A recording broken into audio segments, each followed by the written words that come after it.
श्री गणेशाय नमः। उत्पन्ना एकादशी के ही तभी से शुरू हो गया एकादशी व्रत। उत्पन्ना एकादशी का दिन ही माता रानी एकादशी के रूप में प्रकट हुई थी और मूढ़ नामक राक्षस का वध की थी, और तभी से ये प्रक्रिया एकादशी का व्रत रखने की चली आ रही है।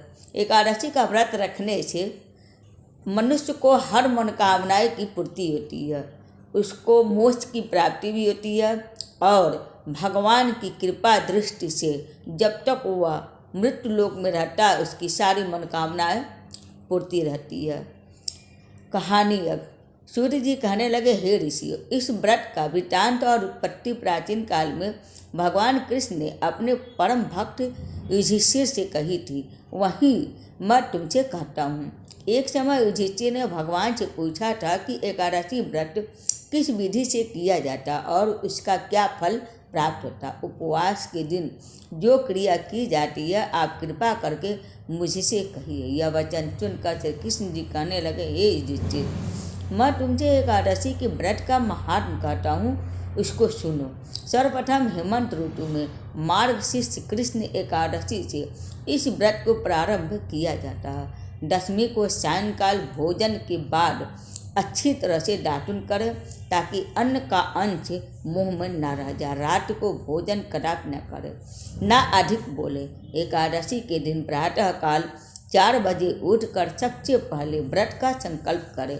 इसके पश्चात शौच आदि से निवृत्त होकर शुद्ध जल से स्नान करें। व्रत करने वाला चोर, पाखंडी, पर स्त्रीगामी, निंदक, मिथ्याभाषी तथा किसी भी प्रकार के पापी से बात न करें। स्नान के पश्चात धूप, दीप, नैवेद्य आदि 16 चीज़ों से भगवान का पूजन करें और रात को दीप दान करें।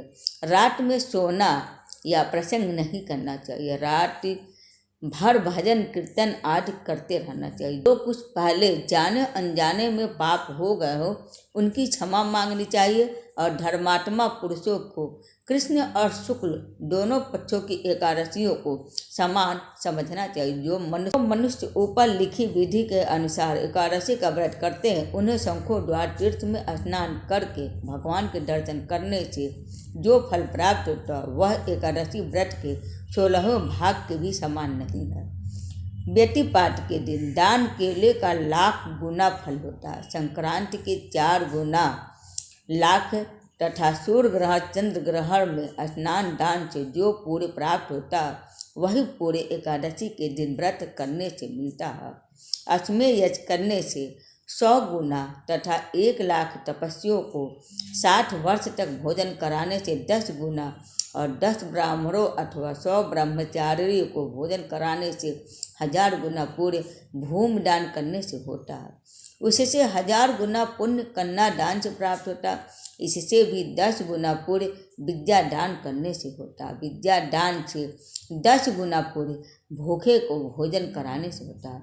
अन्न दान के समान इस संसार में कोई ऐसा कार्य नहीं जिससे देवता और पितर दोनों तृप्त होते हो, परंतु एकादशी के व्रत का पुण्य सबसे अधिक होता है। हजारों यज्ञों से भी अधिक इसका फल होता है।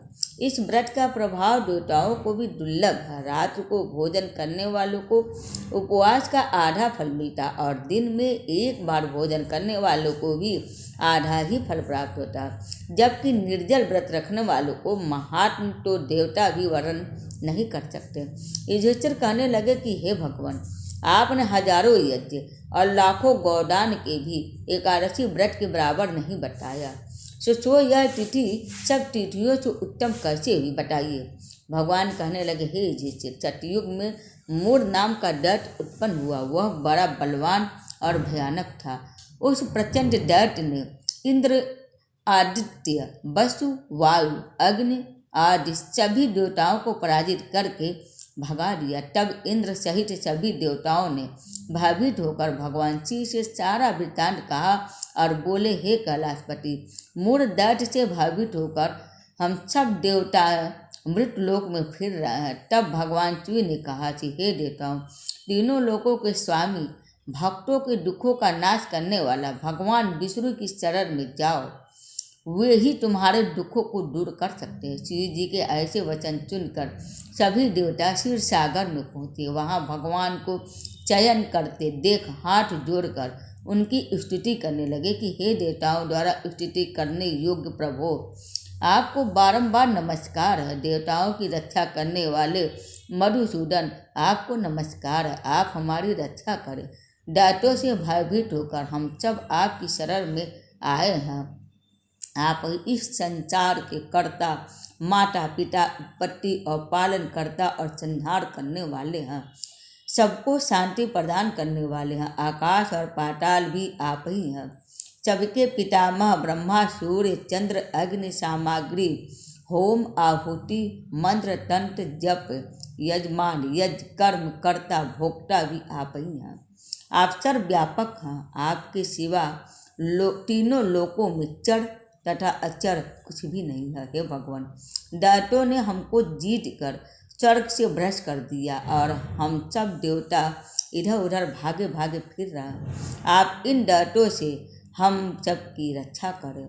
इंद्र के ऐसे वचन सुनकर भगवान विष्णु कहने लगे, हे इंद्र, ऐसा मायावी दैत्य कौन है जिसने सब देवताओं को जीत लिया? उसका नाम क्या है? उसमें कितना बल है और कितना आश्रय में है तथा इसका स्थान कहाँ है? यह सब मुझसे कहो। भगवान के ऐसे वचन सुनकर इंद्र बोले, भगवान, प्राचीन समय में एक नारी जंग नामक राक्षस था। उसके महाप्रतापी और लोक विख्यात मूर नाम का एक पुत्र हुआ। उसकी चंद्रावती नाम की नगरी है। उसी ने सब देवताओं को स्वर्ग से निकालकर वहाँ अपना अधिकार जमा लिया है। उसने इंद्र, अग्नि, वरुण, यम, वायु, इस चंद्रमा, नैत्य आदि सबके स्थान पर अधिकार कर लिया है। सूर्य बनकर स्वयं ही प्रकाश करता है, स्वयं ही मेघ बन गया था और सबसे अजय है। हे असुर निकंदन, उस दुष्ट को मारकर देवताओं को अजय बनाइए। यह सुनकर भगवान ने कहा, हे देवताओं, मैं शीघ्र ही इसका संहार करूँगा। तुम चंद्रावती नगरी जाओ। इस प्रकार से कहकर भगवान सहित सभी देवताओं ने चंद्रावती नगरी की ओर प्रस्थान किया। उस समय दैत्य मूढ़ सेना सहित युद्ध भूमि में गरज रहा था। उसकी भयानक गर्जना सुनकर सभी देवता भय के मारे चारों दिशाओं में भागने लगे। जब स्वयं भगवान रणभूमि में आए तो दैत्य उन पर भी अस्त्र शस्त्र आयुध लेकर दौड़े।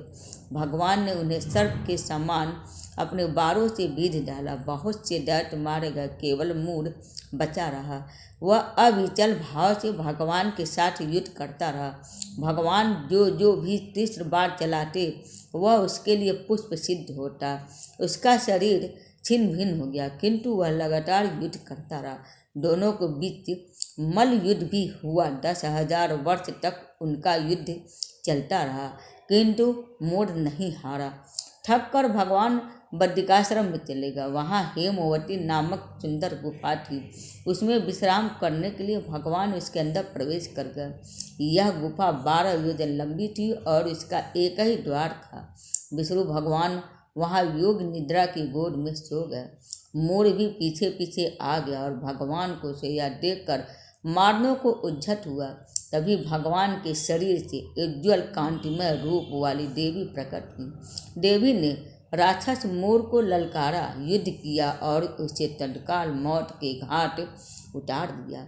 श्री हरि जब योग निद्रा की गोद से उठे तो सब बातों को जानकर उस देवी से कहा कि आपका जन्म एकादशी के दिन हुआ, अतः आप उत्पन्ना एकादशी के नाम से पूजित होंगी। आपके भक्त वही होंगे जो मेरे भक्त हैं। तभी से उत्पन्ना एकादशी के नाम से एकादशी का व्रत किया जाने लगा और एकादशी का पूजा करने का, व्रत रखने का परंपरा चलता चला आ रहा है। भगवान विष्णु जी का और दुर्गा जी का पूजा करने वाले भक्त के ऊपर माता रानी और भगवान विष्णु जी की कृपा दृष्टि सदैव बनी रहती है और मरने के बाद वैकुंठ लोक का द्वार उनके लिए खुला रहता। तो बोलिए विष्णु भगवान जी की जय, महालक्ष्मी मैया की जय। उम्मीद करती हूँ आप सबको मेरा वीडियो पसंद आया होगा। लाइक और सब्सक्राइब ना भूलें।